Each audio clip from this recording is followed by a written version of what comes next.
Town elections are coming up soon in Abington, and we're starting to meet some of the candidates running for office. I'm Rick Collins with Abington News, and with me today is Kevin Dunavin. He is a candidate for the Abington Board of Selectmen. Kevin, how are you? How are you, Rick? Very well, thank you.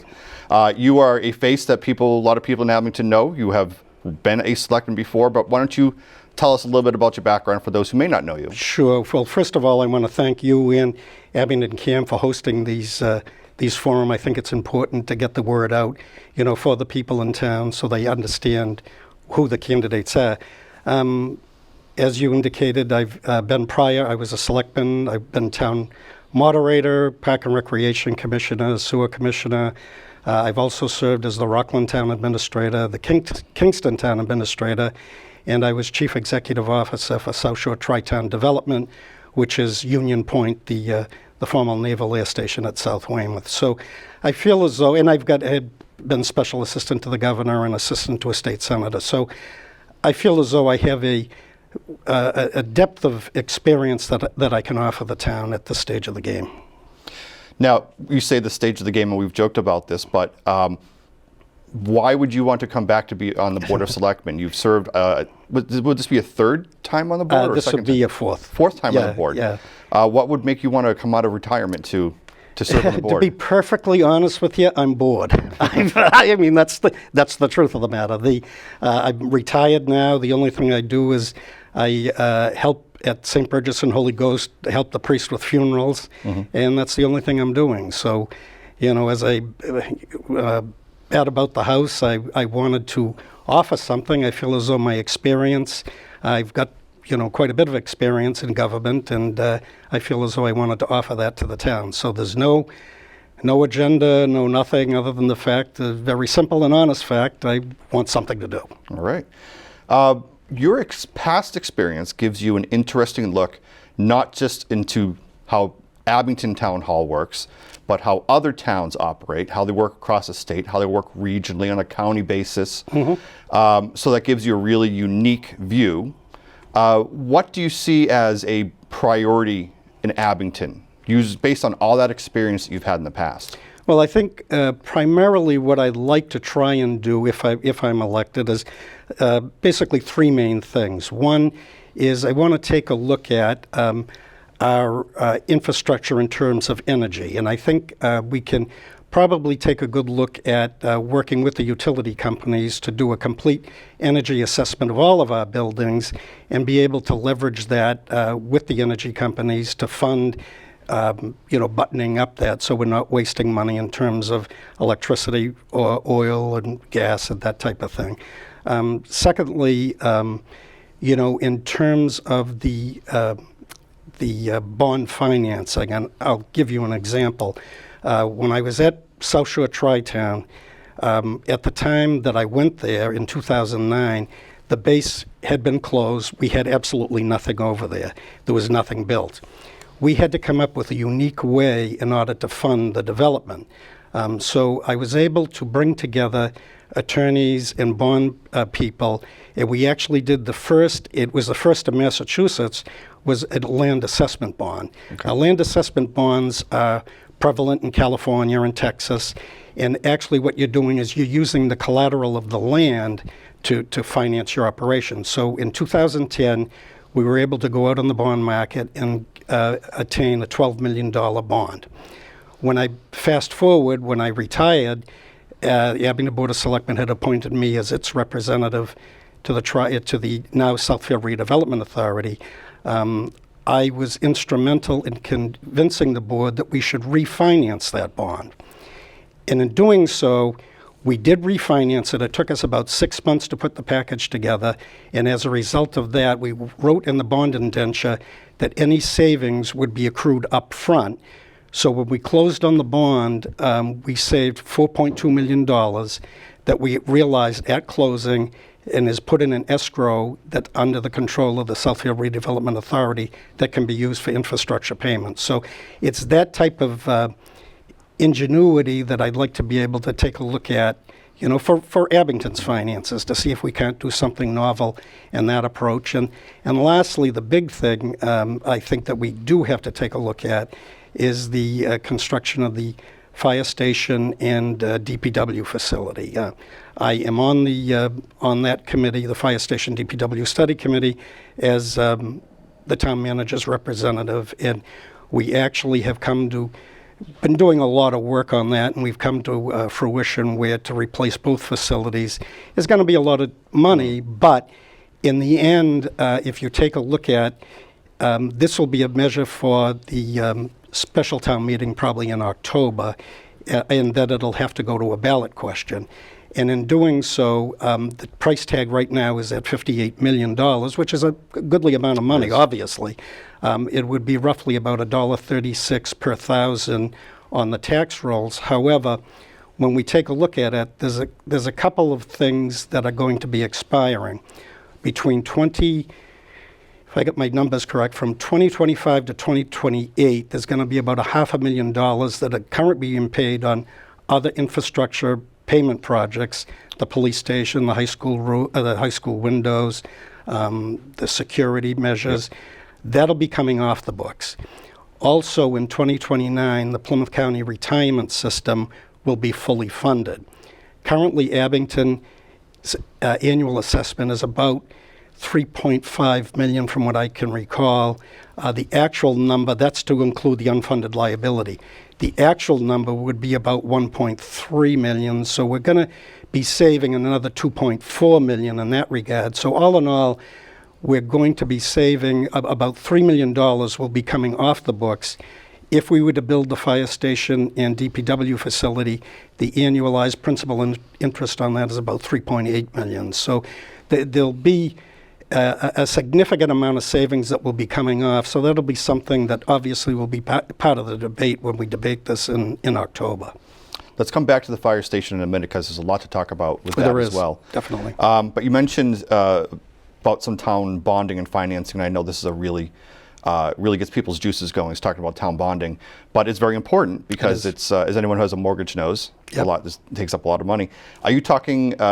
You'd like to see a similar land assessment deal, or more just the refinancing? No, I think you'd have to take a look at the refinancing structure. Take a look at the entire debt schedule, and make a determination when the bonds were originally issued way back when. What was the interest rate? Right. And as a result of that, is it prime to be refinanced? Right. And if it is refinanced, then the question comes, okay, if we can refinance that, can we work it into the bond indenture that would allow us to recoup the savings up front? Gotcha. And it's a novel approach. I mean, obviously it's, mine's bigger than mine, but we were able to put it together at the base. I see no reason why we can't do something, or at least explore it for the town. Okay. Yeah.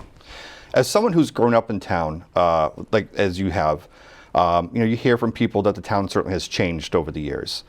And I'm a lot newer to town, but in your feeling, do you feel the town has changed for the better, for the worse? Oh, no, I think it's changed for the better. There's no question. In any community, and I was county commissioner a while ago, too, and in Plymouth County, the entire county obviously has changed. The demographics have changed. And in Abington, we've been fortunate enough that we've reinvested in our infrastructure, evidence the brand new high school and middle school, and that goes a lot to your property values. Yep. And I think the same thing is going to go, and I'm sure we'll talk about it, the fire station and the DPW facility. We did take care of, I was chairman of the police station building committee in 2008 when we constructed that, and it's like everything in life. When you own your own home, and it comes time to put a roof on, do you want to do it? Of course not. Who wants to pay for that? But it's a fact that you have to deal with it. And I think that's sort of where we are. Do we want to pay? Do we really want to pay for it? No, of course not. But it's something that has to be addressed. And if we can do it in such a way that will minimize the impact, and based on what I had said in terms of the other bonding that will be coming off the books and the savings on the Plymouth County retirement, we can mitigate that amount of increase to the taxpayers. So it's certainly something that will be, up for debate when we consider it in October. Every community changes over a generation or two generations, and if it doesn't, that's probably a sign of something else. What would be something that would concern you that makes you think that Abington has gone too far or lost its way, or what would be some sort of change that you would be uncomfortable with? I think the thing that we're going to have to grapple with right now is when the railroad came in, obviously that that expanded growth. And I think that when we look at the housing structures and where we sit in terms of the affordability, we have to be mindful of that. That coupled with the water and sewer infrastructure. Now, we positively do not have enough capacity for water. Right. And when it comes to the base, there's going to have to be either MWRA or Aquarian to deal with that issue. There's no ifs, ands, or buts about that. Abington is fortunate in the sewer end of things that a bulk of ours goes to Brockton, which there is capacity, but North Abington goes to Rockland. Now, the Rockland sewer plant, I was town administrator in Rockland, so I'm very familiar with that. It's aged, and it needs to be upgraded, and that's going to be a concern. So as far as moving forward, in terms of any housing, the water and sewer issues have to be addressed because you cannot keep building housing if you don't have the requisite water and sewer. And especially in the sewer end of things, there are current residents, if they're not hooked up, that should have the ability to hook up before you have additional construction. So you've mentioned the airbase a couple of times, and that issue is circling back up. I think it's fair to say it's been a very challenging process to get some development started up there. We have a new master builder who has a tremendous resume in the area between Westwood Station and the Pine Hills and a few other things they've done. Believe they are asking for a bit more of a flexible zoning structure up there so that they don't feel quite as constrained when they do maybe have an option. Do you feel that will be the right approach, or do you think there needs to be more of a known zoning structure? Well, let me give you an example. When Plymouth, again, I was town administrator in Kingston, so I'm very familiar with the Pine Hills approach. And when the developer who developed Pine Hills went into Plymouth, they had the same idea. They said, look, we're going to need flex zoning if we're going to make this work. The Plymouth planning director said, that is completely against what planners do. We want to have defined issues. We want to be able to regulate what goes where. He ended up going along with it. The town did do the flex zoning, and Pine Hills has become the success that it has. If you look at Westwood Station, something similar. I think in this particular case, for the base has been off again, on again, and I've said from the very beginning, if it doesn't succeed now, it's never going to succeed. And the last plans have failed, let's be quite honest. And I think some of that has to do with in 2008, where some will argue it was a depression, but it was a deep recession, and the housing and commercial market just wasn't there. They did, when I had retired and the board had signed on with a master developer who wasn't quite up to the task. I went back on the board, we ended up getting rid of them and hired this new firm who I believe, as you rightly indicate, they certainly have the expertise and they've got the experience behind them to go forward. They will be, from what I can gather, proposing flex zoning. And I think we should give it a serious look through, because if we're going to make the project work, we've got to be able to bend and stretch with the market. And in doing so, and that's the debate we're going to be having, pardon me, as we move forward. And I'm sure they'll be coming forward at the same fall town meeting that we'll be considering the fire station as well. Where is the line between, I think one of the concerns has always been that they just want to make, it'd be so easy just to put all residential in there. And I think nobody wants that, No, that they of course need to have a solid commercial base in there as well. Do you believe that Abington should have a residential component? It's something we've pushed back on in the past, but do you think we should be more open to that? I think a lot's going to be it's going to be market driven, obviously. Yep. And I think if you look at their initial conceptual plans, there is a heavy conservation buffer, if you will, around the entire property. They've taken and they've wanted, if we're just speaking to the Abington portion, they're looking at making it more of a town center type. Clearly, on the commercial end of things, because of the pandemic, they're seeing a glut of real estate in the city now, where businesses are realizing that people can work from home to some degree, so they've downsized their office space. So the question becomes is whether there's going to be a glut on the market on commercial. I've always advocated, currently there's about 2,500 people living at Union Point. I've always advocated that it's the small businesses, the Dunkin' Donuts, the McDonald's, something of that nature, to get in there to service that type of an industry that will attract the other industries in terms of having something sustainable that their workers can not only live there but have something to you don't have to go off campus, right. To deal for. Right. The town in the past couple of years has seen a number, not really a number, but a few long-time businesses close. Mm-hmm. We saw the Depot, Pool Place, Christmas Store, Bemis Drug, a few others.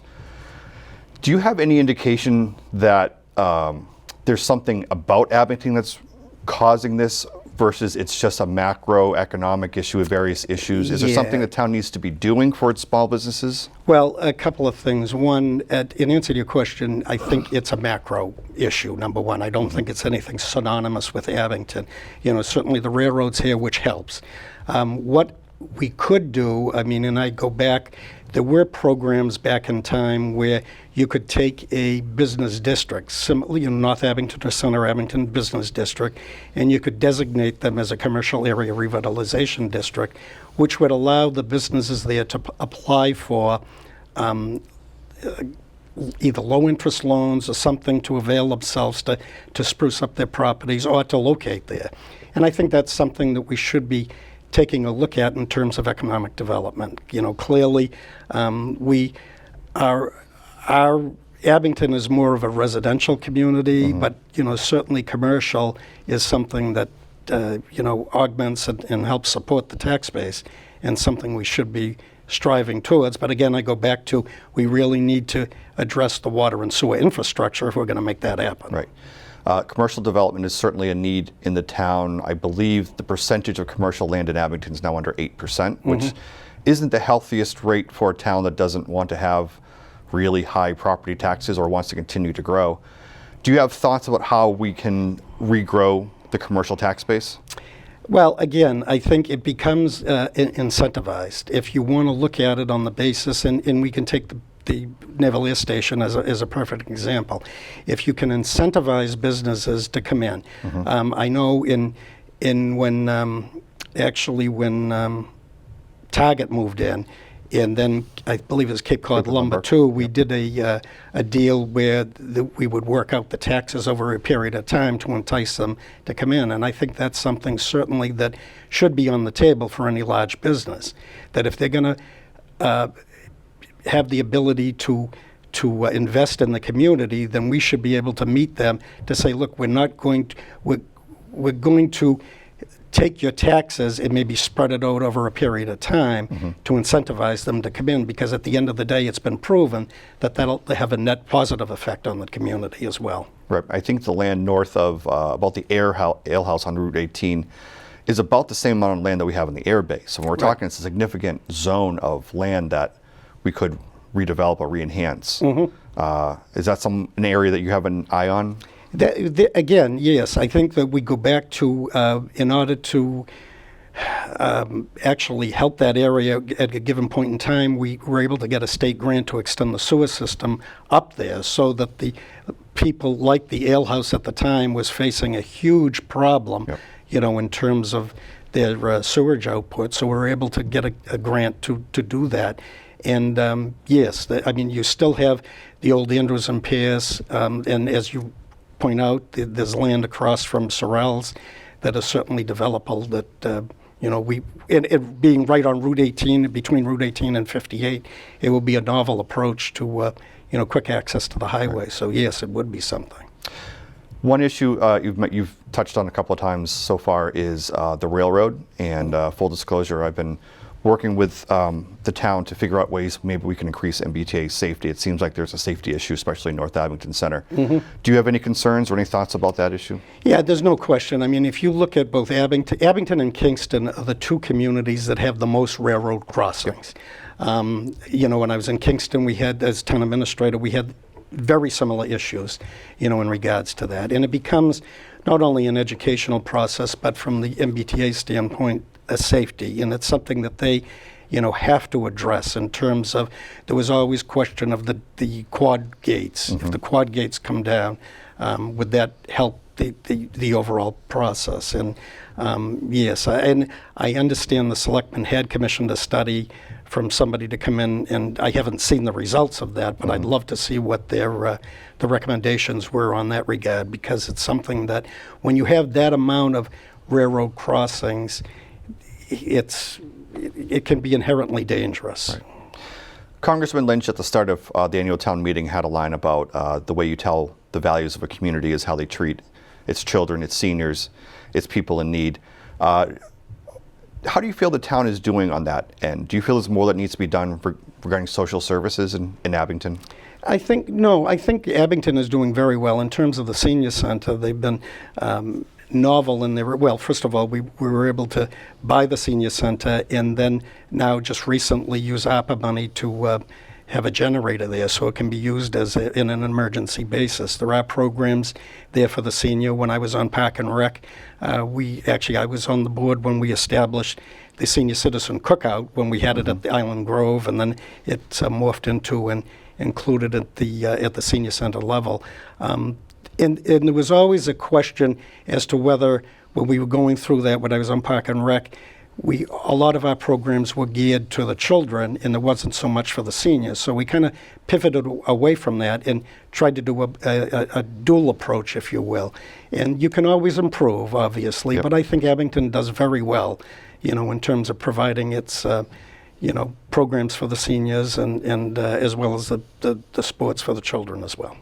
As you mentioned earlier, you are on the committee that's looking to rebuild not just the fire station, but also the DPW complex. And the proposed location that we've settled on in town is off Central.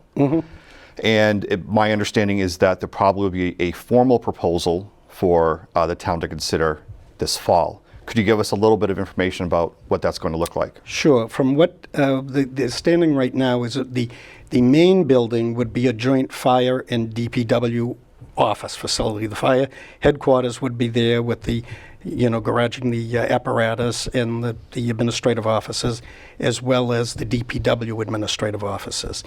And it gets so much more technical nowadays because of the carbon emissions from not only the trucks, but the hazardous, issues relating Uniforms too. to the gear. yeah, with the fire gear. They come back from a fire.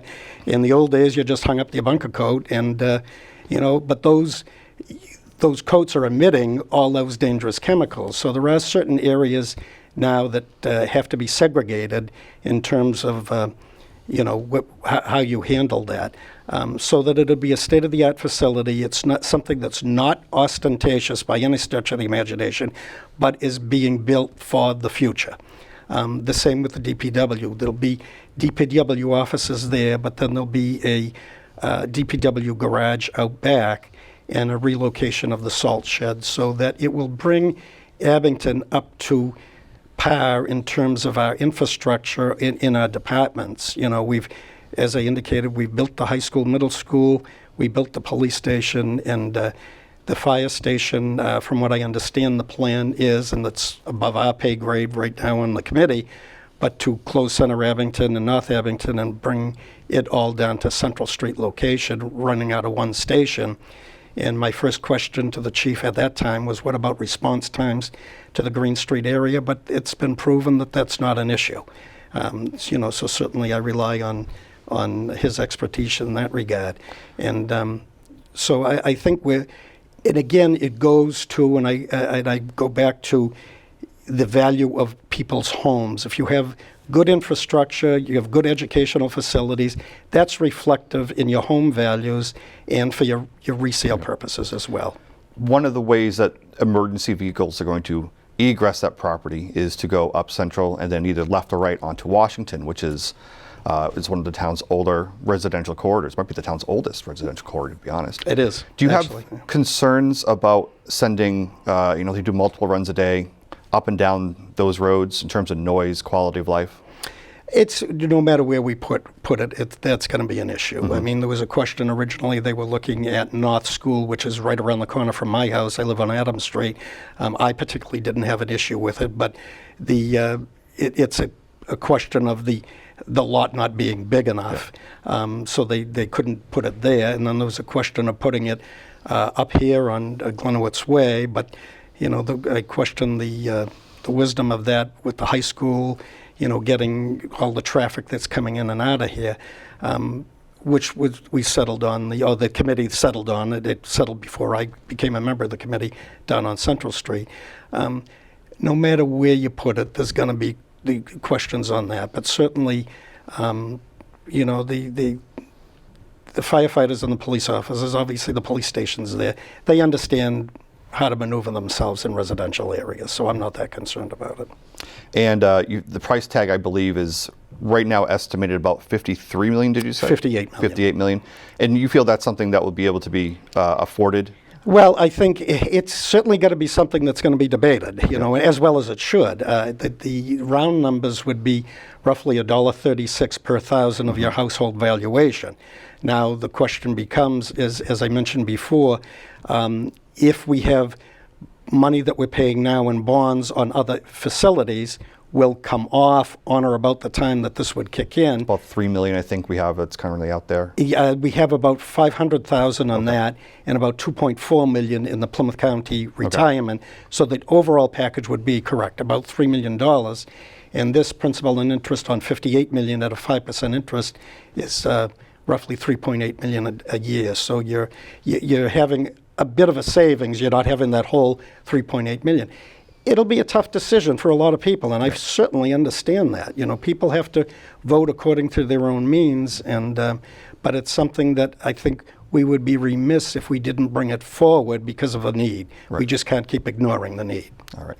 As we finish up here, is there another topic that you want to bring up or revisit as part of this conversation? No, I think primarily in terms of my experience. I mentioned where I've been. I could say, based on my experience as to what I've done, as to what I can do. I've been a town administrator. I've served at the county level. I've served in the State House as assistant to the governor in the state Senate. So I don't understand the legislative process and the executive process at the state level. I've been a county commissioner. I understand the ramifications of county government. And at the local level, I've been a town administrator in Rockland and Kingston, and over the base, which was the equivalent of a town manager. After I retired, both the Kingston Board of Selectmen asked me to come back actually twice to fill in on two separate occasions. And just recently, the Hanson Board of Selectmen asked me to come in to fill in as Hanson Town Administrator this past September. So I have a litany of experience that I want to be able to bring to the town. And given the fact that, just this morning, the Labor Department released the job growth figure. And you can see the economy is starting to cool down based on what the Fed has taken an action on. But a couple of days ago, the chairman of J.P. Morgan had indicated there are still inflationary storm clouds on the horizon. With the failure of the Silicon Bank and the Signature Bank, there is a question that we may be moving into some sort of a recession for the economy. If that happens, you're going to need people that have experience at the local level that can help weather the storm. And I certainly think that I would bring that experience to bear if we do see a downturn, in state aid or lottery aid, that usually are the first ones that would be affected by an economic downturn. So I would offer that while right now things are pretty stable, that in the next 3 years, for which the term is, that we could be faced a recession, and as a result of that, you would need somebody with experience to help you out. Kevin Donovan, he is a candidate for the Board of Selectmen in Abington. Town elections are Saturday, April 29th. They will be held at the Beaverbrook Elementary School. Absentee and early voting is available now at the town clerk's office. Please go out and vote. It is our civic duty to do so. Kevin, thank you very much for coming in today. Thank you. I appreciate it very much.